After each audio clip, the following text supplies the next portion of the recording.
எதிர்வரும் நாடாளுமன்ற பட்ஜெட் கூட்டத்தொடரில் 16 மசோதாக்களை நிறைவேற்ற மத்திய அரசு திட்டமிட்டுள்ளது. நாடாளுமன்ற பட்ஜெட் கூட்டத்தொடர் குடியரசுத் தலைவர் உரையுடன் துவங்குகிறது. முதல் பாகம் பிப்ரவரி 13 வரையிலும், இரண்டாம் பாகம் மார்ச் 10 முதல் ஏப்ரல் 4 வரையிலும் நடைபெறவுள்ளது. சர்ச்சைக்குரிய வக்ஃப் சட்ட திருத்த மசோதா, வங்கிகள் சட்ட திருத்த மசோதா, ரயில்வே திருத்த மசோதா, பேரிடர் மேலாண்மை திருத்த மசோதா, வணிக கப்பல் மசோதா, நிதி மசோதா 2025 உள்ளிட்ட 16 மசோதாக்களை நிறைவேற்ற மத்திய அரசு பட்டியலிட்டுள்ளது குறிப்பிடத்தக்கது. வக்ஃப் சட்ட திருத்த மசோதா விவகாரத்தில் கூட்டுக்குழுவின் செயல்பாடுகள் குறித்து எதிர்க்கட்சிகள் ஆட்சேபம் தெரிவித்துள்ளன. பட்ஜெட் கூட்டத்தொடர் தொடங்குவதையொட்டி நாடாளுமன்ற வளாகத்தில் அனைத்துக் கட்சி கூட்டம் நடைபெற்றது. இதில் வக்ஃப் சட்ட திருத்த மசோதா மீதான நாடாளுமன்ற கூட்டுக்குழுவின் செயல்பாடுகளுக்கு எதிர்க்கட்சிகள் கடும் ஆட்சேபம் தெரிவித்தன. நாடாளுமன்றத்தின் அனைத்து மரபுகளையும் நடைமுறைகளையும் இந்த கூட்டுக்குழு முற்றிலும் கேலி கூத்தாக்கியுள்ளதாக எதிர்க்கட்சிகள் குற்றம் சாட்டியுள்ளன. வக்ஃப் சட்ட திருத்த மசோதாவிற்கு அவசரமாக ஒப்புதல் அளித்திருப்பது தனக்கு அதிர்ச்சி அளிப்பதாக அதிமுக பொதுச் செயலாளர் எடப்பாடி பழனிசாமி எக்ஸ் தள பக்கத்தில் தனது கருத்தை தெரிவித்துள்ளார். வக்ஃப் சட்ட திருத்த மசோதா இஸ்லாமியர் உரிமையை பறிக்கும் விதமாகவும் ஆக்கிரமிப்பிற்கு துணை போகும் வகையில் உள்ளதாகவும் அந்த பதிவில் குறிப்பிடப்பட்டுள்ளது. மேலும் வழிபாட்டு தலங்கள் மற்றும் அடக்க ஸ்தலங்கள் மீதான உரிமைகளும் பறிபோகும் வாய்ப்புள்ளதாக இஸ்லாமியர்கள் போராட்டம் நடத்தி வரும் நிலையில் வக்ஃப் வாரிய திருத்த மசோதாவை கைவிட வேண்டும் என்றும் அந்த பதிவில் வலியுறுத்தப்பட்டுள்ளது. அரசியல்வாதி போன்று செயல்படும் தமிழக ஆளுநர் RN ரவியை பதவி நீக்கம் செய்வது தொடர்பாக நாடாளுமன்றத்தில் விவாதிக்க வேண்டும் என்று திமுக MP TR பாலு வலியுறுத்தியுள்ளார். நாடாளுமன்ற பட்ஜெட் கூட்டத்தொடரை ஒட்டி டெல்லியில் நடைபெற்ற அனைத்துக் கட்சி கூட்டத்தில் இதுகுறித்து வலியுறுத்திய TR பாலு ஆளுநரின் அத்துமீறல்கள் அரசியல் சட்டத்திற்கு எதிரானது என்று தெரிவித்துள்ளார். தமிழக ஆளுநர் தொடர்பான விவாதத்திற்கு அனுமதி வழங்க கோரிக்கை விடுக்கப்பட்டிருப்பதாக அவர் கூறியுள்ளார். இந்திய பொருளாதாரம் மந்த நிலையில் இருப்பதை யாராலும் மறுக்க முடியாது என முன்னாள் மத்திய நிதி அமைச்சர் ப. சிதம்பரம் தெரிவித்துள்ளார். மத்திய பட்ஜெட்டை நிதியமைச்சர் தாக்கல் செய்ய உள்ளதை முன்னிட்டு இந்திய பொருளாதாரத்தின் நிலை என்கிற அறிக்கையை டெல்லியில் உள்ள காங்கிரஸ் கட்சி அலுவலகத்தில் ப. சிதம்பரம் வெளியிட்டார். அப்போது பேசிய ப. சிதம்பரம் இந்திய பொருளாதாரத்தின் பல உண்மைகள் மத்திய அரசால் புறக்கணிக்கப்பட்டுள்ளதாக குற்றஞ்சாட்டினார். ஏழை பணக்காரர் பாகுபாடு அதிகரித்து வருவதாக குறிப்பிட்ட அவர், நாட்டின் 70% மக்கள் நாள் ஒன்றுக்கு அதிகபட்சம் ₹150 மட்டுமே பொருளீட்டுவதாக சுட்டிக்காட்டினார். அண்ணா பல்கலைக்கழக மாணவி பாலியல் வன்கொடுமை வழக்கில் யார் அந்த சார் என்பதை நாங்கள் வெளியிடுவோம் என்று பாஜக மாநில தலைவர் அண்ணாமலை கூறியுள்ளார். டங்ஸ்டன் சுரங்க ஏலத்தை ரத்து செய்ததற்காக மதுரை வல்லாளப்பட்டியில் நடைபெற்ற பாராட்டு விழாவில் மத்திய அமைச்சர் கிஷன் ரெட்டி, பாஜக மாநில தலைவர் அண்ணாமலை உள்ளிட்டோர் பங்கேற்றனர். நிகழ்ச்சிக்கு பிறகு செய்தியாளர்களுக்கு பேட்டி அளித்த அண்ணாமலை, அண்ணா பல்கலைக்கழக வழக்கில் கைது செய்யப்பட்ட ஞானசேகரன் செல்போன் உரையாடல் தகவல்கள் தன்னிடம் இருப்பதாக கூறினார்.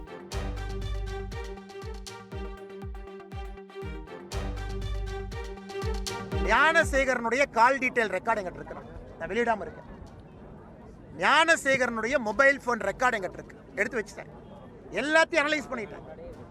ஞானசேகரன் 23 டிசம்பர் யார்கிட்ட பேசினா எங்கிட்ட இருக்கு ரெக்கார்டு, 24 யார்கிட்ட பேசினா எங்கிட்ட இருக்கு. அதிலே சில போலீஸ் அதிகாரிகளும் சம்பந்தப்பட்டிருக்கின்றார்கள். யார் இந்த சாருங்கிறத முதல்ல நீங்க சொல்லுங்க. CDR எப்படி எடுத்தீங்க? சட்டத்துக்கு புறம்பா தான் எடுத்தங்க ஐயா, உண்மைக்காக எடுத்தேன். 23ஆம் தேதி குற்றம் செய்த பிறகு யார்கிட்ட பேசினா, ஏன்னா 25ஆம் தேதி தான் FIR போடுறோம். அதையெல்லாம் நான் ஒரு நாள் வெளியிடத்தான் போறேன். பொறுமை காட்கின்றேன். நீ அந்த வேலையை செய்யறான்னு நான் பார்க்கிறேன். அண்ணா பல்கலைக்கழக விவகாரத்தில் அமைக்கப்பட்டுள்ள சிறப்பு புலனாய்வு குழுவில் இடம்பெற்றிருந்த DSP திடீரென விலகிய நிலையில் தற்போது தமிழக காவல்துறையிலிருந்தும் ராஜினாமா செய்திருப்பதாக தகவல் வெளியாகியுள்ளது. மாநில சைபர் கிரைம் பிரிவில் DSP-யாக பணியாற்றி வந்தவர் ராகவேந்திரா ரவி. துறை ரீதியாக அனுபவம் வாய்ந்த இவர் அண்ணா பல்கலைக்கழக விவகாரத்தில் 3 பெண் IPS அதிகாரிகள் தலைமையில் நியமிக்கப்பட்ட குழுவில் சைபர் கிரைம் பிரிவில் இடம்பெற்றார். இந்த நிலையில் சிறப்பு குழுவில் இருந்து அவர் விலகியதாகவும் காவல்துறை பணியிலிருந்தும் ராஜினாமா செய்திருப்பதாகவும் தகவல் வெளியாகியுள்ளது. இதற்கான கடிதத்தை 3 மாதத்திற்கு முன்பே DGP அலுவலகத்தில் தந்ததாக கூறப்படும் நிலையில் அவரது திடீர் விலகலின் காரணமாக துறை ரீதியான விசாரணை நடைபெற்று வருகிறது.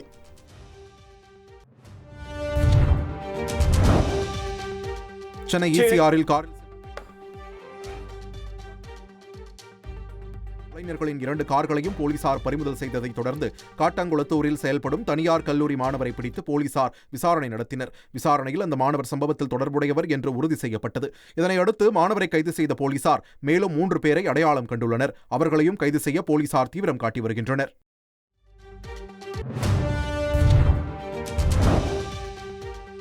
ஈசிஆர் சாலையில் திமுக கொடி கட்டிய காரில் பெண்களை துரத்திய விவகாரத்தில் தாமாக முன்வந்து வழக்கை விசாரிக்க உயர்நீதிமன்ற தலைமை நீதிபதிக்கு கடிதம் எழுதப்பட்டுள்ளது. சென்னை ஈசிஆர் சாலையில் உள்ள கானத்தூர் முட்டுக்காடு பகுதியில் பெண்களை மற்றொரு காரில் வந்த இளைஞர்கள் சிலர் துரத்தி சென்று வழிமறித்த காட்சிகள் சமூக வலைதளங்களில் பரவியது.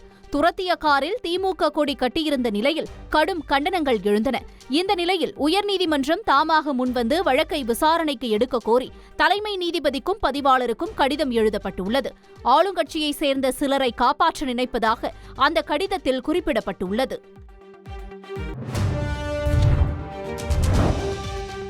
சென்னை ஈசிஆர் சம்பவம் வன்மையாக கண்டிக்கத்தக்கது என திமுக எம்பி கனிமொழி சாடியுள்ளார். அவரது சமூக வலைதள பதிவில் கிழக்கு கடற்கரை சாலையில் பெண்கள் ஓட்டி வந்த வாகனத்தை ஆண்கள் சிலர் வழிமறித்து விரட்டிச் சென்று அச்சுறுத்திய சம்பவம் அதிர்ச்சி ஏற்படுத்துவதாக குறிப்பிட்டுள்ளார். குற்றம் செய்தவர்கள் யாராக இருப்பினும் முறையான விசாரணை மூலம் உடனடியாக கடுமையான நடவடிக்கை எடுப்பதை காவல்துறை உறுதி செய்ய வேண்டும் என வலியுறுத்தியுள்ளார். அதே சமயம் பெண்கள் பாதுகாப்பில் எந்தவித சமரசமும் இருக்கக்கூடாது என்று நினைப்பவர் முதலமைச்சர் எனவும் கனிமொழி தெரிவித்துள்ளார். ஈசிஆர் சம்பவத்தில் குற்றச்செயலில் ஈடுபட்டவர்களின் காரில் கட்சிக் கொடி இருந்ததற்கு கட்சி பொறுப்பாக முடியாது என்று விசிக தலைவர் திருமாவளவன் கூறியுள்ளார். சென்னை மீனம்பாக்கம் விமான நிலையத்தில் செய்தியாளர்களுக்கு பேட்டி அளித்த அவர் ஈசிஆர் சம்பவம் தொடர்பாக போலீசார் விளக்கமளித்திருப்பதாகவும் வழக்கு பதிவு செய்யப்பட்டு சம்பவத்தில் ஈடுபட்டவர்களை போலீசார் தீவிரமாக தேடி வருவதாகவும் கூறினார். யாராக இருந்தாலும் போலீசார் கடுமையான நடவடிக்கை எடுக்க வேண்டும் என்றும் திருமாவளவன் தெரிவித்தார். நடிகர் விஜயின் தமிழக வெற்றிக் கழகத்தின் 3ஆம் கட்ட மாவட்ட செயலாளர்கள் பட்டியல் இன்று வெளியாக உள்ளது. தாவேகாவின் மாவட்ட செயலாளர்கள் பட்டியல் 2 கட்டங்களாக வெளியிடப்பட்டது. இந்நிலையில் 3ஆம் கட்ட மாவட்ட செயலாளர்கள் பட்டியலை தாவேக தலைவர் விஜய் வெளியிட உள்ளார். கிருஷ்ணகிரி, தர்மபுரி கிழக்கு, சேலம், கோவை, வடசென்னை உள்ளிட்ட பகுதிகளுக்கு மாவட்ட செயலாளர்கள் அறிவிக்கப்பட உள்ளனர்.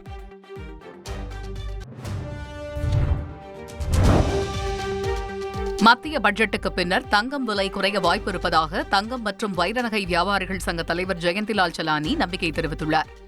இது தொடர்பாக தந்தி டிவிக்கு பேட்டியளித்த அவர், மத்திய பட்ஜெட்டில் தங்கத்தின் மீதான இறக்குமதி வரி 6 விழுக்காட்டில் இருந்து 4 அல்லது 3 விழுக்காடு குறைக்கப்படலாம் என கூறினார். தங்கம் விலை சவரனுக்கு 1200 ரூபாய் வரை குறையும் என எதிர்பார்ப்பதாகவும் ஜெயந்திலால் சலானி தெரிவித்தார்.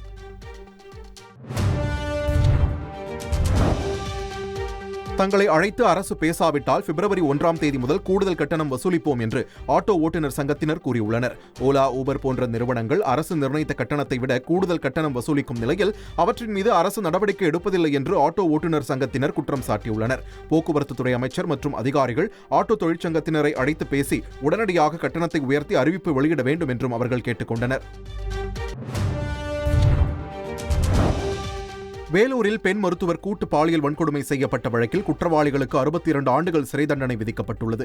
வேலூரில் கடந்த 2022ஆம் ஆண்டு ஆட்டோவில் ஆண் நண்பருடன் பயணித்த வடமாநில பெண் மருத்துவரை ஆட்டோ ஓட்டுநர் உள்ளிட்ட 4 பேர் கத்தி முனையில் கடத்தி சென்று கூட்டு பாலியல் வன்கொடுமை செய்தனர். இந்த வழக்கில் ஒரு சிறார் உட்பட 5 பேரை போலீசார் கைது செய்தனர். இந்நிலையில் இறுதி தீர்ப்பு வழங்கியுள்ள வேலூர் மகிழா விரைவு நீதிமன்றம் சிறுவனை தவிர்த்து மற்ற 4 பேருக்கு 62 ஆண்டுகள் சிறை தண்டனை விதித்தது. அதே சமயம் இந்த தண்டனையை 20 ஆண்டுகள் ஏக காலத்தில் அனுபவிக்க வேண்டும் என்று நீதிபதி மகேஸ்வரி பானுரேகா உத்தரவிட்டுள்ளார். வேலூர் பெண் மருத்துவர் கூட்டு பாலியல் வன்கொடுமை வழக்கில் தொடர்புடைய குற்றவாளி ஒளிப்பதிவாளரை தாக்க முயன்றதால் பரபரப்பு ஏற்பட்டது. வழக்கில் கைதான பார்த்திபன், பரத், மணிகண்டன், சந்தோஷ் ஆகிய 4 பேர் தீர்ப்பையொட்டி வேலூர் விரைவு மகிழா நீதிமன்றத்திற்கு அழைத்து வரப்பட்டனர். அப்போது அவர்களை ஒளிப்பதிவாளர்கள் போட்டோ மற்றும் வீடியோ எடுக்க முயற்சித்த நிலையில் குற்றவாளி ஒளிப்பதிவாளரை தாக்க முயற்சித்தார். தொடர்ந்து போலீசார் குற்றவாளிகளை அங்கிருந்து அழைத்துச் சென்றனர். சமூக ஆர்வலர் ஜகபர் அலியின் உடலை தோண்டி எடுத்து எக்ஸ்ரே எடுக்க மெட்ராஸ் உயர்நீதிமன்ற மதுரை அமர்வு உத்தரவிட்டுள்ளது. ஜகபர் அலியின் மனைவி மரியம் மெட்ராஸ் உயர்நீதிமன்ற மதுரை அமர்வில் மனு தாக்கல் செய்திருந்தார். அதில் ஜகபர் அலியின் உடற்கூறாய்வு உரிய விதிகளை பின்பற்றி நடத்தப்படவில்லை என்றும் காவல்துறையினர் போதுமான தடயங்களை சேகரிக்கவில்லை என்றும் குறிப்பிட்டிருந்தார். பின்பு மரியத்தின் கோரிக்கையை ஏற்று ஜகபர் அலியின் உடலை தோண்டி எடுத்து புதைத்த இடத்திலேயே எக்ஸ்ரே எடுக்கவும் அதனை வீடியோ பதிவு செய்து விசாரணை அதிகாரியிடம் ஒப்படைக்கவும் நீதிமன்றம் உத்தரவிட்டது. சென்னை ஐஸ் ஹவுஸ் பகுதியில் நள்ளிரவில் குத்துச்சண்டை வீரரை மர்ம கும்பல் ஓட வெட்டி கொன்ற சம்பவத்தில் 9 பேரை போலீசார் கைது செய்துள்ளனர். கஜபதி தெருவைச் சேர்ந்த ராஜேஷ் ராதா தம்பதியரின் மகன் தனுஷ் தமிழ்நாடு சார்பில் பல்வேறு போட்டிகளில் கலந்து கொண்டு பதக்கம் வென்றுள்ளார். இந்நிலையில் முன்விரோதம் காரணமாக தனுஷை அவரது வீட்டின் அருகே மர்ம கும்பல் ஓட விரட்டி வெட்டி கொன்றது. இதை தடுக்க சென்ற அவரது நண்பர் அருணையும் அந்த கும்பல் வெட்டிவிட்டு தப்பியது. சம்பவம் குறித்து ஐஸ் ஹவுஸ் போலீசார் வழக்கு பதிந்து தலைமறைவாக இருந்த மோகன், செந்தில் உட்பட 9 நபர்களை கைது செய்துள்ளனர். உத்தரப்பிரதேச மாநிலம் பிரயாக்ராஜில் உள்ள திரிவேணி சங்கமத்தில் இதுவரை 27 கோடி பேர் புனித நீராடியுள்ளனர். பிரயாக்ராஜ் நகரில் மகா கும்பமேளா ஜனவரி 13ஆம் தேதி தொடங்கிய நிலையில் உலகின் பல்வேறு பகுதிகளிலிருந்து புனித நீராடுவதற்கு மக்கள் குவிந்து வருகின்றனர். கடந்த புதன்கிழமை மௌனி அமாவாசையை முன்னிட்டு பல லட்சம் பேர் திரண்டதால் கூட்ட நெரிசலில் சிக்கி 30 பேர் உயிரிழந்தனர். இந்த விபத்திற்கு பிறகும் கும்பமேளாவில் புனித நீராடுவதற்கு பொதுமக்கள் தங்கள் குடும்பத்தினருடன் வந்த வண்ணம் உள்ளனர். கும்பமேளா பகுதியில் மீண்டும் தீ விபத்து ஏற்பட்டதால் அப்பகுதியில் பரபரப்பு ஏற்பட்டது. உத்தரப்பிரதேச மாநிலம் பிரயாக்ராஜில் மகா கும்பமேளா நடைபெற்று வருகிறது. இந்த நிலையில் கூடாரம் அமைந்துள்ள பகுதியில் மீண்டும் தீ விபத்து ஏற்பட்டது. கும்பமேளாவிலிருந்து 6 கிலோமீட்டர் தொலைவில் அமைந்துள்ள தனியாருக்கு சொந்தமான கூடாரங்கள் அமைக்கப்பட்ட பகுதியில் இந்த தீ விபத்து ஏற்பட்டது. இதில் 12க்கும் மேற்பட்ட கூடாரங்கள் தீக்கிரையானது. நல்வாய்ப்பாக இந்த விபத்தில் யாருக்கும் காயங்கள் ஏற்படவில்லை என்று காவல்துறையினர் தெரிவித்துள்ளனர். மக்களவை எதிர்க்கட்சித் தலைவர் ராகுல் காந்தி யமுனை நதியில் படகில் சென்று ஆய்வு நடத்தினார்.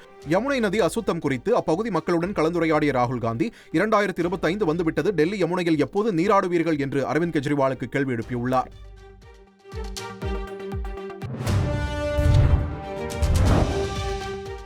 டெல்லியில் உள்ள பஞ்சாப் முதல்வரின் இல்லத்தில் தேர்தல் அதிகாரிகள் சோதனை நடத்த முயற்சித்த நிலையில் பாதுகாப்பு அதிகாரிகள் அனுமதிக்காததால் திரும்பிச் சென்றனர். வாக்காளர்களுக்கு பணப்பட்டுவாடா செய்யப்பட்டதாக அளிக்கப்பட்ட புகாரின் அடிப்படையில் டெல்லியில் உள்ள பஞ்சாப் முதல்வர் பகவந்த் மான் இல்லத்திற்கு தேர்தல் அதிகாரிகள் சோதனை நடத்தச் சென்றனர். ஆனால் அங்கு பாதுகாப்பு பணியில் இருந்த காவல்துறையினர் அதிகாரிகளை வீட்டிற்குள் செல்ல அனுமதிக்கவில்லை.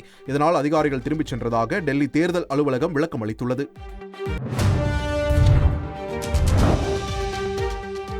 சண்டிகர் மாநகராட்சி மேயர் தேர்தலில் ஆம் ஆத்மி மற்றும் காங்கிரஸ் கூட்டணியை தோற்கடித்து பாஜக வேட்பாளர் வெற்றி பெற்றுள்ளார். ஆம் ஆத்மி மற்றும் காங்கிரஸ் கூட்டணி வேட்பாளர் பிரேம்லதா 17 வாக்குகள் பெற்ற நிலையில் பாஜகவின் ஹர்ப்ரீத் கவுர் பாப்லா 19 வாக்குகள் பெற்று வெற்றி பெற்றுள்ளார். காங்கிரஸ் மற்றும் ஆம் ஆத்மி கூட்டணி வசம் மொத்தமாக 20 கவுன்சிலர்கள் இருக்கும் நிலையில் 3 கவுன்சிலர்கள் கட்சி மாறி வாக்களித்ததால் பாஜக வேட்பாளர் வெற்றி பெற்றுள்ளார். டெக் உலகில் அமெரிக்காவின் சாட் ஜிபிடி மற்றும் சீனாவின் டீப்சிக் ஆகியவை பெரும் பேசுபொருளாகியுள்ள நிலையில் இன்னும் 10 மாதத்தில் இந்தியா தனது சொந்த AI மாடலை உருவாக்கும் என மத்திய தகவல் மற்றும் ஒலிபரப்புத்துறை அமைச்சர் அஸ்வினி வைஷ்ணவ் தெரிவித்துள்ளார். இந்தியாவின் AI மிஷனுக்கு சுமார் 10,370 ரூபாய் நிதி ஒதுக்கப்பட்டுள்ள நிலையில் அடித்தள AI மாடலை உருவாக்க 6 டெவலப்பர்களுடன் அரசு தொடர்பில் இருப்பதாகவும் அவர் தெரிவித்துள்ளார். மேலும் AI சிப் வழங்கும் 10 நிறுவனங்களை அரசு தேர்வு செய்திருப்பதாகவும் அவர் கூறியுள்ளார். உலகில் மிக விலை உயர்ந்த புவி கண்காணிப்பு செயற்கைக்கோள் திட்டமாக நிசார் திட்டம் வரும் மார்ச் மாதம் செயல்படுத்தப்படும் என்ற அறிவிப்பு வெளியாகியுள்ளது. அமெரிக்காவின் நாசா மற்றும் இஸ்ரோ கைகோர்த்துள்ள நிசார் செயற்கைக்கோள் திட்டத்தில் அதிநவீன ரேடார்களை பயன்படுத்தி சதுப்பு நிலங்கள் முதல் பனிக்கட்டிகள் வரை இயற்கை பேரழிவுகளால் சேதமடைந்த பூமியின் உள்கட்டமைப்புகள் மற்றும் அதில் ஏற்படும் மாற்றங்கள் கண்காணிக்கப்பட உள்ளன. மேலும் 12 நாட்களுக்கு ஒருமுறை பூமியை சுற்றி வரும் நிசார் வரைபடமாக பல தகவல்களை அளிக்க உள்ளதும் குறிப்பிடத்தக்கது. நாசா விண்வெளி வீரர்களான சுனிதா வில்லியம்ஸ் மற்றும் புச் வில்மோர் ஆகிய இருவரும் முதல் முறையாக விண்வெளியில் இணைந்து நடந்த காட்சிகள் வெளியாகியுள்ளன. சர்வதேச விண்வெளி நிலையத்தின் வழிப்புறத்தை துடைத்து பராமரிப்பதற்காக இருவரும் வெளியே நடந்ததாக தெரிவிக்கப்பட்டுள்ளது. முன்னதாக கடந்த 7 மாதங்களாக விண்வெளி நிலையத்திலிருந்து பூமிக்கு திரும்ப முடியாமல் தவித்து வரும் இருவரும் மார்ச் இறுதியில் அல்லது ஏப்ரல் மாதம் பூமிக்கு அழைத்து வரப்படுவார்கள் என்று அறிவிக்கப்பட்டிருப்பது குறிப்பிடத்தக்கது. அமெரிக்காவில் பயணிகள் விமானமும் ராணுவ ஹெலிகாப்டரும் மோதிய விபத்தில் ஒருவர் கூட உயிர் பிழைக்கவில்லை என்று அந்நாட்டு அதிபர் ட்ரம்ப் கூறியுள்ளார். அமெரிக்காவின் கன்சாஸ் மாகாணத்தில் இருந்து வாஷிங்டனுக்கு சென்ற விமானத்தில் 60 பயணிகளும் 4 ஊழியர்களும் பயணம் செய்தனர். ஓடுபாதையில் தரையிறங்க திட்டமிட்ட போது 3 பேருடன் வந்த ராணுவ ஹெலிகாப்டருடன் மோதியதில் 2 விமானங்களும் வெடித்து போட்டோமாக் நதியில் விழுந்தன. இரவில் விபத்து நிகழ்ந்த நிலையில் அரசின் பல்வேறு குழுக்கள் மீட்பு பணியில் ஈடுபட்டனர். இருப்பினும் இந்த விபத்தில் ஒருவர் கூட உயிர் பிழைக்கவில்லை என்று அமெரிக்க அதிபர் ட்ரம்ப் தெரிவித்துள்ளார். முக்கிய இஸ்ரேலிய பிணை கைதியான அகம்பெர்கர் உட்பட 3 இஸ்ரேலியர்கள் மற்றும் 5 தாய்லாந்து பிணை கைதிகளை ஹமாஸ் விடுவித்துள்ளது. இருப்பினும் இஸ்ரேலிய ராணுவ வீராங்கனை அகம்பெர்கர் போராளி குழுக்களுக்கு நடுவே பதற்றமான சூழலில் விடுவிக்கப்பட்டது இஸ்ரேலை கொந்தளிக்கச் செய்துள்ளது. இதனால் இஸ்ரேல் தரப்பில் விடுவிக்கப்பட வேண்டிய 110 பாலஸ்தீனிய கைதிகளின் விடுதலையை அந்நாட்டு அரசு தாமதப்படுத்தியுள்ளது. ஜனவரி 29ஆம் தேதி சீன புத்தாண்டு பிறந்ததை அடுத்து இதனை 15 நாள் வசந்த விழாவாக சீன மக்கள் கொண்டாடுகின்றனர். இந்த ஆண்டு பாம்பு ஆண்டாக அங்கு கொண்டாடப்படுகிறது. இதையடுத்து சீனாவின் பல்வேறு முக்கிய பகுதிகளில் ஜொலிக்கும் வண்ண அலங்காரங்களுக்கு நடுவே வெடிவெடித்து ஆட்டம் பாட்டம் என மக்கள் உற்சாகமாக கொண்டாடி வரும் காட்சிகள் வெளியாகியுள்ளன.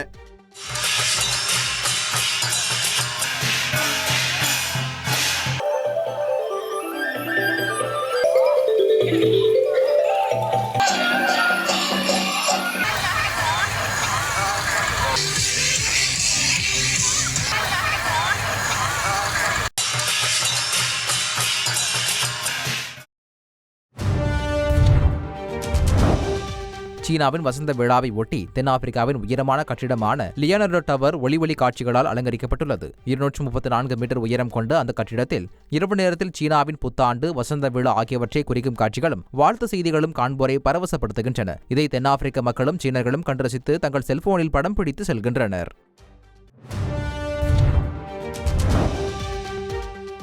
இந்தியா இங்கிலாந்து இடையேயான 4வது T20 கிரிக்கெட் போட்டி இரவு 7 மணிக்கு நடைபெறுகிறது. நடப்பு தொடரில் முதல் 2 போட்டிகளில் வெற்றி பெற்ற இந்திய அணி 3வது போட்டியில் தோல்வியை தழுவியது. 2-1 என்ற கணக்கில் முன்னிலை வகிக்கும் நிலையில் 4வது போட்டி புனேவில் இரவு 7 மணிக்கு தொடங்குகிறது. காயத்தில் இருந்து மீண்டுள்ள ரிங்கு சிங் அணிக்கு திரும்புவார் என கூறப்பட்டுள்ளது. புனே மைதானம் பேட்டிங்கிற்கு சாதகமாக இருக்கும் என்பதால் இரு அணிகளும் ரன் வேட்டையில் ஈடுபட வாய்ப்புள்ளது. மதுரை காமராஜர் பல்கலைக்கழகத்திற்கு துணைவேந்தரை நியமனம் செய்ய தேடுதல் குழுவை தமிழக ஆளுநர் RN ரவி நியமித்துள்ளார். பல்கலைக்கழக துணைவேந்தர் நியமன விவகாரம் தொடர்பாக தமிழக அரசுக்கும் ஆளுநருக்கும் இடையே பனிப்போர் நிலவி வரும் நிலையில் ஆளுநர் ரவி பரபரப்பான அறிக்கையை வெளியிட்டுள்ளார். அதில் மதுரை காமராஜர் பல்கலைக்கழகத்திற்கு துணைவேந்தரை தேர்வு செய்வதற்காக பல்கலைக்கழக மானியக்குழு உறுப்பினரை சேர்த்து தேடுதல் குழுவை நியமித்துள்ளதாகவும் அது தொடர்பான அரசாணையை தமிழக அரசு வெளியிட வேண்டும் என்றும் ஆளுநர் வலியுறுத்தியுள்ளார்.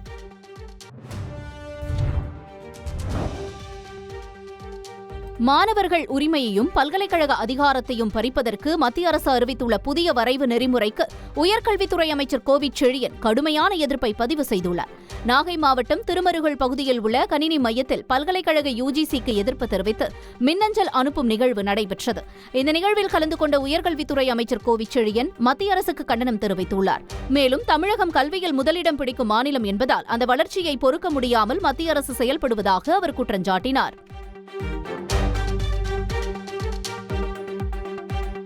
ஆனால் இப்போது இடத்தையும் கொடுத்து, நிதியையும் கொடுத்து, மாணவர்கள் சேர்க்கையும் கொடுத்து, ஊதியத்தையும் கொடுத்து, ஊதியத்தையும் கொடுக்கக்கூடிய தமிழக அரசின் பிரதிநிதி அந்த துணைவேந்தர் நியமனத்தில் இடம்பெறவில்லை. கவர்னரே ஒரு நியமனம், ஆளுநரே ஒரு நியமனம். அவர் நியமிப்பதற்கு அதிகாரம் உண்டாம் துணைவேந்தர் பொறுப்புக்கு. மக்களால் தேர்வு செய்யப்பட்ட அதிகாரமிக்க தமிழக அரசுக்கு அந்த அதிகாரம் இல்லையா?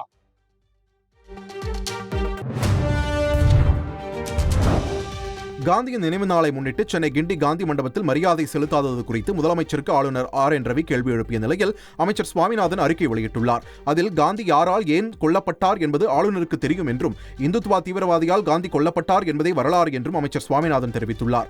மேலும் மன்னராக ஜமீன்தாராக நினைத்துக் கொண்டு அதிகாரம் செய்யும் மனநோயில் இருந்து ஆளுநர் விடுபட வேண்டும் என்றும் காந்தி நினைவு நாளை அரசியலாக்குவதை தவிர்த்து மக்களிடையே நல்லிணக்கத்தை வளர்க்க ஆளுநர் கவனம் செலுத்த வேண்டும் என்றும் அமைச்சர் தெரிவித்துள்ளார். முதுநிலை மருத்துவ மாணவர் சேர்க்கையில் மாநில வாரியான வசிப்பிட இடஒதுக்கீட்டை அனுமதிக்க முடியாது என்ற உச்சநீதிமன்றத்தின் தீர்ப்பு மாநில உரிமை மற்றும் உள்ஒதுக்கீட்டை பாதிக்கும் என அமைச்சர் மா சுப்பிரமணியன் தெரிவித்துள்ளார். சென்னை தலைமைச் செயலகத்தில் செய்தியாளர்களை சந்தித்த அவர், உச்சநீதிமன்ற தீர்ப்பால் தமிழ்நாடு மாணவர்கள் பெற்று வரும் 1207 முதுநிலை மாணவர் சேர்க்கை இடங்கள் முழுவதும் பறிபோகும் என்றும், தமிழக அரசின் சார்பில் உச்சநீதிமன்ற தீர்ப்புக்கு எதிராக சீராய்வு மனு தாக்கல் செய்ய உள்ளதாகவும் தெரிவித்துள்ளார். பெரம்பலூர் மாவட்டம் குன்னம் அருகே முதல்வர் சிறப்பு முகாமினை தொடங்கி வைத்த மாவட்ட ஆட்சியர் கிரேஸ் பச்சாவ் 556 பயனாளிகளுக்கு 3,72 லட்சம் ரூபாய் மதிப்பிலான பல்வேறு அரசு நலத்திட்ட உதவிகளை வழங்கினார். இந்நிகழ்வில் நல்லறிக்கை கிராமத்தில் அமைச்சர்கள் CV கணேசன், சிவசங்கர், மாவட்ட ஆட்சியர் ஆகியோரை மக்கள் திடீரென முற்றுகையிட்டு கோரிக்கை வைத்தனர். உடனடியாக சம்பந்தப்பட்ட இடத்தில் ஆய்வு மேற்கொண்ட அவர்கள் அனைத்தும் சரி செய்யப்படும் என்று மக்களிடம் உறுதியளித்தனர். இதனால் அப்பகுதியில் சிறிது நேரம் பரபரப்பு நிலவியது. என்ன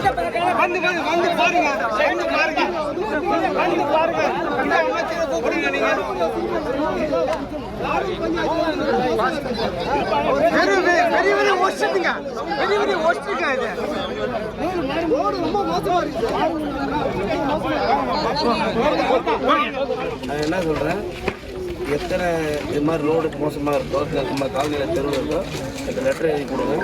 அமைச்சரை கை போடணும். சரிதானே?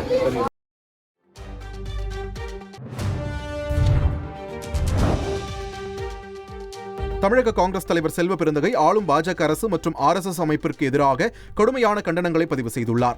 மகாத்மா காந்தியின் நினைவு தினத்தை ஒட்டி சென்னை தியாகராய நகரில் மதவெறி எதிர்ப்பு உறுதிமொழி ஏற்பு நிகழ்ச்சி நடைபெற்றது. இந்த நிகழ்ச்சியில் பேசிய தமிழக காங்கிரஸ் தலைவர் செல்வ பெருந்தகை, இஸ்லாமியர்களும் இந்துக்களும் சகோதரர்கள் என்று காந்தி சொன்னதுதான் அவரை கொலை செய்ய காரணமாக அமைந்தது என்று தெரிவித்துள்ளார். இந்தியா பாகிஸ்தான் பிரிவுக்கு RSS அமைப்புதான் காரணம் என்று குற்றம் சாட்டியுள்ள செல்வ பெருந்தகை, உள்துறை அமைச்சர் அமித்ஷாவிற்கு கருப்பு கொடி காட்ட காவல்துறை அனுமதி அளிக்கவில்லை என்றும் குறிப்பிட்டுள்ளார்.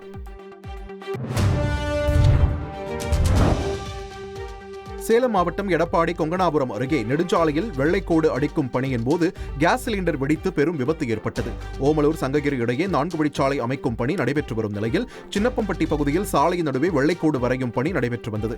அப்போது வாகனத்தில் இருந்த சிலிண்டர் திடீரென்று பெரும் சத்தத்துடன் வெடித்து சிதறியது.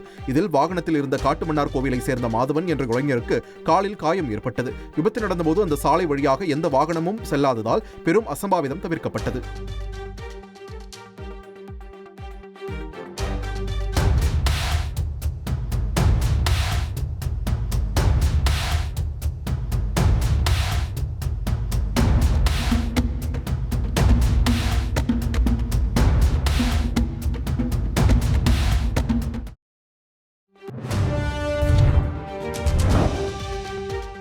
சென்னை திருமுல்லைவாயலில் பிரபல சாமியார் அன்னபூரணிக்கு சொந்தமான வீட்டில் வசித்து வந்த தந்தை மகள் உயிரிழந்த சம்பவத்தில் புதிய தகவல்கள் வெளியாகியுள்ளன. உயிரிழந்த சிந்தியா தனது தந்தையுடன் வசித்து வந்த நிலையில் சிந்தியாவுக்கு சாமுவேல் எபினேசர் என்ற மருத்துவருடன் பழக்கம் ஏற்பட்டுள்ளது. அவரும் இவர்களோடு வசித்து வந்த சூழலில் சாமுவேல் எபினேசர் அளித்த தவறான சிகிச்சையால் சிந்தியாவின் தந்தை உயிரிழந்ததாக கூறப்படுகிறது. இது தொடர்பாக சாமுவேல் எபினேசருடன் ஏற்பட்ட வாக்குவாதத்தை தொடர்ந்து சிந்தியா உயிரிழந்ததாக தெரிகிறது. இந்நிலையில்தான் 5 மாதங்களுக்கு பிறகு இருவரின் சடலமும் கண்டெடுக்கப்பட்டது. சாமுவேல் எபினேசரை கைது செய்துள்ள போலீசார் தீவிர விசாரணை நடத்தி வருகின்றனர்.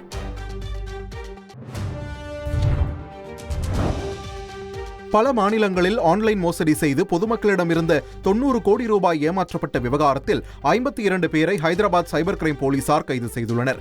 இதில் சைபர் கிரைம் குற்றவாளிகளுக்கு உடந்தையாக செயல்பட்ட 3 வங்கி ஊழியர்களும் கைது செய்யப்பட்டிருப்பது அதிர்ச்சியை ஏற்படுத்தியுள்ளது. தற்போது வரை 90 கோடியில் வங்கி நடவடிக்கைகள் மூலம் வெறும் 3 கோடி ரூபாய் மட்டுமே மீட்கப்பட்டுள்ளது. மத்திய பிரதேச மாநிலத்தில் சிமெண்ட் தொழிற்சாலையின் மேற்கூரை இடிந்து விழுந்த விபத்தில் 3 பேர் உயிரிழந்துள்ள நிலையில் 16 பேர் காயமடைந்துள்ளனர். பனா மாவட்டத்தில் பாகர் எனும் கிராமத்தில் சிமெண்ட் தொழிற்சாலைக்கான கட்டுமான பணிகள் நடைபெற்று வந்த நிலையில் இந்த விபத்து நடந்துள்ளது. இதில் சிக்கிக்கொண்ட தொழிலாளர்களை மீட்கும் பணி நடைபெற்று வருகிறது. மும்பையில் மெட்ரோ ரயில் கட்டுமான பணிக்காக தூண் அமைக்கும் பணியின் போது விபத்து ஏற்பட்டது. சுமன் நகரில் உள்ள செம்பூர் என்ற இடத்தில் மெட்ரோ ரயில் திட்டத்திற்கு தூண்கள் அமைக்கும் பணிகள் நடைபெற்று வருகின்றன. இந்நிலையில் தூண் அமைப்பதற்காக அமைக்கப்பட்டுள்ள இரும்பு சட்டகம் சாய்ந்து விழுந்து விபத்து ஏற்பட்டது. இந்த விபத்தில் யாருக்கும் காயம் ஏற்படவில்லை. இருப்பினும் விபத்திற்கான காரணம் குறித்து அதிகாரிகள் விசாரித்து வருகின்றனர். சத்தீஸ்கரில் உள்ள அரசு பள்ளிகளில் இனி புத்தகப்பை இன்றி தினமும் மாணவர்கள் பள்ளிக்கு செல்லும் முறை நடைமுறைக்கு வந்துள்ளது. முதற்கட்டமாக பல்லாரம்பூர் மாவட்டம் சந்திரநகர் பகுதியில் உள்ள 8 அரசு பள்ளிகளில் 1ஆம் வகுப்பு முதல் 8ஆம் வகுப்பு வரை இந்த புதிய திட்டம் அறிமுகப்படுத்தப்பட்டுள்ளது. மாணவர்கள் வீட்டில் வைத்து படிக்க ஒரு செட் புத்தகமும், பள்ளியில் வைத்து படிக்க இன்னொரு செட் புத்தகமும் வழங்கப்பட்டிருப்பதே இதற்கு காரணம். பூமியில் உயிர்கள் தோன்ற எரிகற்கள் ஆதாரமாக இருந்திருக்கக்கூடும் என்பதும் நாசா நடத்திய ஆய்வில் தெரியவந்துள்ளது. சூரிய குடும்பத்தில் பூமி தோன்றுவதற்கு முன்பாகவே தோன்றிய சிறுகோள்தான் பென்னு என்று நம்பப்படும் நிலையில் இந்த சிறு கோள்களில் இருந்து பெறப்பட்ட மண் மாதிரிகளில் உயிர்கள் தோன்றுவதற்கான அடிப்படையாக கருதப்படும் கார்பன், தண்ணீர், நைட்ரஜன் மட்டுமின்றி பூமியில் உள்ள 20 அமினோ அமிலங்களில் 14 அமிலங்கள் இருப்பது தெரியவந்துள்ளது. மேலும் உயிர்கள் உருவாக்குவதற்கான பிற கூறுகளும் கண்டறியப்பட்டுள்ளதால் சிறு கோள்களில் இருந்து பூமிக்கு உயிர்கள் வந்திருக்கக்கூடும் என்ற கூற்று உண்மையாக கூட இருக்கலாம் என்ற விஞ்ஞானிகளின் நம்பிக்கைக்கு காரணமாகியுள்ளது. இஸ்ரோ மற்றும் அமெரிக்காவின் விண்வெளி ஆராய்ச்சி மையமான நாசா இணைந்து செயலாற்றவிருக்கும் கூட்டு விண்வெளி ஆராய்ச்சி திட்டமான ஆக்சியம் போர்த்திட்டத்தின் பைலட்டாக இஸ்ரோ விண்வெளி வீரரான சுபான்ஷு சுக்லா அறிவிக்கப்பட்டிருக்கிறார். அவருடன் சேர்ந்து போலந்து, ஹங்கேரி மற்றும் அமெரிக்க விண்வெளி வீரர்களும் சர்வதேச விண்வெளி நிலையத்திற்கு பயணம் மேற்கொள்ள உள்ளனர். இவர்கள் சர்வதேச விண்வெளி நிலையத்தில் 14 நாட்கள் தங்கவுள்ள நிலையில் இந்த பயணத்தின் மூலம் சர்வதேச விண்வெளி நிலையத்திற்கு பயணிக்கும் முதல் இந்திய விண்வெளி வீரர் என்ற பெருமையை சுபான்ஷு சுக்லா பெற்றிருப்பது குறிப்பிடத்தக்கது. பிரயாக்ராஜ் கும்பமேளாவில் பாசிமணி விற்று வைரலான மோனலிசா என்ற இளம்பெண் பாலிவுட் படத்தில் நடிக்க ஒப்பந்தமாகியுள்ளார். பாலிவுட் இயக்குநரான சனோஜ் மிஸ்ரா மத்திய பிரதேசத்தில் உள்ள மோனலிசாவின் வீட்டிற்கு சென்று டைரி ஆஃப் மணிப்பூர் என்ற படத்தில் நடிக்க ஒப்பந்தம் செய்துள்ளார். சமூக ஊடகங்களில் மோனலிசாவின் வைரல் வீடியோக்களை பார்த்து தனது படத்தில் நடிக்க வைக்க முடிவெடுத்துள்ளதாக சனோஜ் மிஸ்ரா தெரிவித்துள்ளார். படப்பிடிப்புக்கு முன் மோனலிசாவிற்கு 3 மாதங்கள் மும்பையில் நடிப்பு பயிற்சி வழங்கப்படும் என்றும் சனோஜ் மிஸ்ரா வீடியோ வெளியிட்டு அறிவித்துள்ளார். சென்னையில் முதலமைச்சரின் காலை உணவு திட்டத்தை மாநகராட்சி தொடர்ந்து செயல்படுத்தும் என மேயர் பிரியா அறிவித்துள்ளார். சென்னை மாநகராட்சியில் முதலமைச்சரின் காலை உணவு திட்டத்தின் கீழ் 356 பள்ளிகளில் 1 முதல் 5ஆம் வகுப்பு வரை 49,147 குழந்தைகள் பயன்பெறும் நிலையில் இந்த திட்டத்தை தனியாரிடம் ஒப்படைக்க அரசு திட்டமிட்டுள்ளதாக தகவல் வெளியானது. இதற்கு பல்வேறு அரசியல் கட்சி தலைவர்கள் எதிர்ப்பு தெரிவித்த நிலையில் சம்பந்தப்பட்ட ஒப்பந்தம் கோரும் பணி ரத்து செய்யப்பட்டதாக மேயர் பிரியா தெரிவித்துள்ளார். வாகன சோதனைக்கு பயந்து ஆற்றில் குதித்த இளைஞரை காப்பாற்றாத போக்குவரத்து காவலர் மீது நடவடிக்கை எடுக்க மனித உரிமை ஆணையம் உத்தரவிட்டுள்ளது. கடந்த 2018ஆம் ஆண்டு சென்னை அடையாறு திருவிக்க பாலம் அருகே போக்குவரத்து போலீசார் வாகன சோதனையில் ஈடுபட்டிருந்தனர். அப்போது மதுபோதையில் வந்ததாக கூறி ராதாகிருஷ்ணன், சுரேஷ் ஆகியோரை போலீசார் நிறுத்தி சாவியை பறித்துள்ளனர். மனமுடைந்த ராதாகிருஷ்ணன் அடையாறு ஆற்றில் குதித்த நிலையில் சடலமாக மீட்கப்பட்டார். உயிருக்கு போராடிய ராதாகிருஷ்ணனை காப்பாற்றாத போக்குவரத்து காவல் உதவி ஆய்வாளர் விஜயரங்கன் மீது ஒழுங்கு நடவடிக்கை எடுக்க உத்தரவிட்டுள்ள மாநில மனித உரிமைகள் ஆணையம் அவரது தாயாருக்கு 3 லட்சம் ரூபாய் வழங்க தமிழக அரசுக்கும் உத்தரவிட்டுள்ளது. ஈரோடு மாவட்டம் பெருமாள்மலை பகுதியில் இந்து சமய அறநிலையத்துறைக்கு சொந்தமான கோயில் நிலத்தில் உள்ள குடியிருப்புகளுக்கு வாடகை விதித்து சமீபத்தில் அரசாணை பிறப்பிக்கப்பட்டது. அதற்கு எதிர்ப்பு தெரிவித்து வரும் மக்களை நாம் தமிழர் கட்சியின் ஒருங்கிணைப்பாளர் சீமான் நேரில் சந்தித்து உரையாடினார். அப்போது மூதாட்டி ஒருவர் சீமானின் கைகளை பிடித்து அரசு பட்டா வழங்க இதுவரை நடவடிக்கை எடுக்கவில்லை என்று கண்ணீர் மல்க தெரிவித்தார். இவ்வளவு நாளா எந்த கட்சியில் 5 வருஷத்துக்கு ஒரு கட்சிக்காரர் ஜெயிக்கிறாங்க, தோக்குறாங்க, ஜெயிக்கிறாங்க. இந்த கட்சிக்காரம்மா மீட்டிங் போட்டு பேசினாரு, என்னை ஜெயிக்க வச்சுட்டீங்கன்னா மாசுக்கேட உங்களுக்கு பட்டா வாங்கி தரேன், மின்சாரம் வாங்கி தரேன், பைக் போட்டு தரேன்னு பேசினாரு. போட்டோம், ஊர் மக்கள் அனைத்து பேரும் போட்டோம், ஜெயிச்சுட்டாரு. ஒன்றும் செய்யலையே. 3 மாசம் கழிச்சு போனோம், ஓட்டு போட்டு தான் நாங்க ஜெயிச்சோம். ஓவால தூக்கு பூசிட்டு இங்க வந்துட்டான்னு அதே அதிகாரி கேட்டாரு.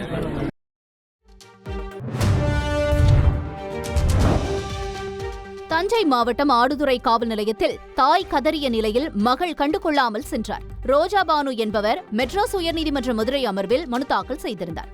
அதில் தனது மகளை ஜியோவுதீன் பஹாவி என்ற கல்லூரி பேராசிரியர் பாலியல் வன்கொடுமை செய்ததாகவும் அவர் கைது செய்யப்பட்ட நிலையில் வழக்குடன் தொடர்புடைய 4 பேர் மிரட்டி தனது மகளை அவர்கள் கட்டுப்பாட்டில் வைத்துள்ளதாகவும் தெரிவித்துள்ளார். மேலும் தனது மகளை நீதிமன்றத்தில் ஆஜர்படுத்த உத்தரவிடும்படி கோரிக்கை விடுத்தார். பின்னர் நீதிமன்ற உத்தரவுப்படி மகளிர் காவல் நிலையத்தில் ஆஜராக வந்த மகளை கண்டு தாய் கதறியபடி கொந்தளித்தார். ஆனால் மகளோ தாயின் கதறலை கண்டுகொள்ளாமல் போலீசார் பாதுகாப்புடன் காரில் புறப்பட்டு சென்றார்.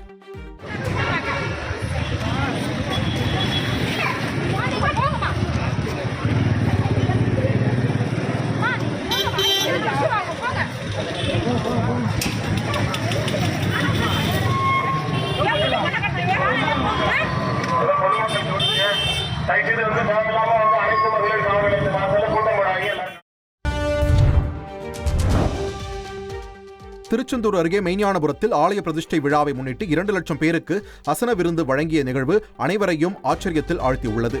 தூத்துக்குடி மாவட்டம் திருச்செந்தூர் அருகே உள்ள மெய்ஞானபுரம் பரிசுத்த பவுலின் ஆலயத்தின் 178வது ஆலய அசன பிரதிஷ்டை விழா நடைபெற்றது. இதனை முன்னிட்டு ஆலய நிர்வாகத்தின் சார்பில் பொதுமக்களுக்கு விருந்து வழங்குவதற்கு 18 டன் அரிசி, 5 டன் பருப்பு, 7 டன் காய்கறிகளை கொண்டு 2 லட்சம் பேருக்கு அசன விருந்து தயார் செய்யப்பட்டு வழங்கப்பட்டது. 100 அடி நீளம் கொண்ட சில்வர் பைப் மூலம் சாம்பாரை சமையல் கூடத்திற்கு கொண்டு சென்ற வினோதமும் தேவாலயத்தில் அரங்கேறியது.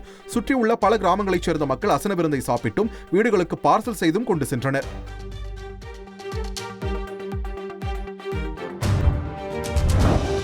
கச்சத்தீவு புனித அந்தோணியார் தேவாலய திருவிழாவிற்கு தமிழ்நாட்டிலிருந்து 3000 பேர் செல்ல இருப்பதாக திருப்பயண ஒருங்கிணைப்பு குழுவினர் கூறியுள்ளனர். இந்த ஆண்டு கச்சத்தீவு திருவிழா வருகிற மார்ச் 14, 15ஆம் தேதிகளில் நடைபெறுகிறது. இந்நிலையில் இதற்கான அழைப்பிதழை ராமநாதபுரம் மாவட்ட ஆட்சியரிடம் காண்பித்து ஏற்பாடுகளை செய்து தருமாறு கச்சத்தீவு திருப்பயண ஒருங்கிணைப்பு குழுவினர் வலியுறுத்தினர். தொடர்ந்து செய்தியாளர்களுக்கு பேட்டியளித்த ஒருங்கிணைப்பு குழுவினர் கச்சத்தீவு செல்லும் பக்தர்களுக்கு படகு கட்டணம் 2000 ரூபாயாக நிர்ணயிக்கப்பட்டுள்ளது என்றும் முறையாக விண்ணப்பங்களை பூர்த்தி செய்து தங்களிடம் வழங்குமாறும் கேட்டுக் கொண்டனர்.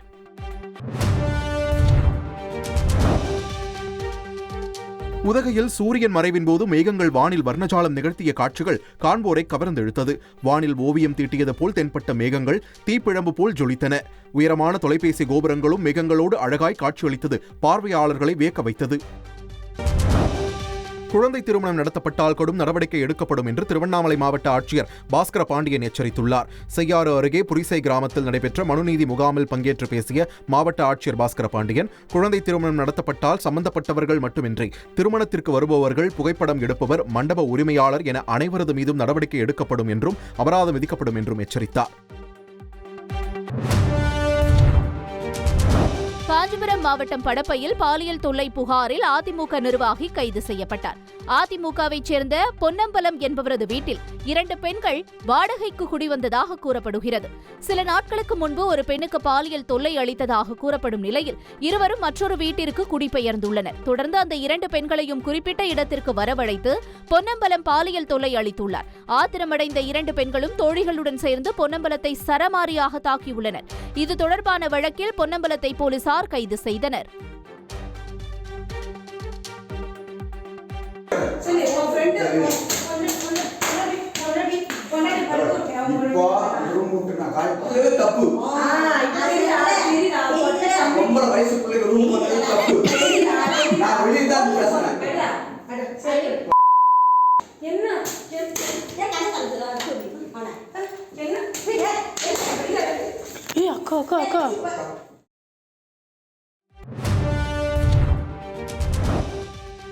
கேரள மாநிலம் மன்னார்காடு பகுதியில் சென்று கொண்டிருந்த கார் கட்டுப்பாட்டை இழந்து சாலையோர காய்கறி கடையில் மோதி விபத்திற்குள்ளானது. அதிர்ஷ்டவசமாக இந்த விபத்தில் யாருக்கும் பாதிப்பு ஏற்படவில்லை. இந்நிலையில் கார் விபத்திற்குள்ளாகும் சிசிடிவி காட்சிகள் வெளியாகி பார்ப்போரை பதற வைத்துள்ளது.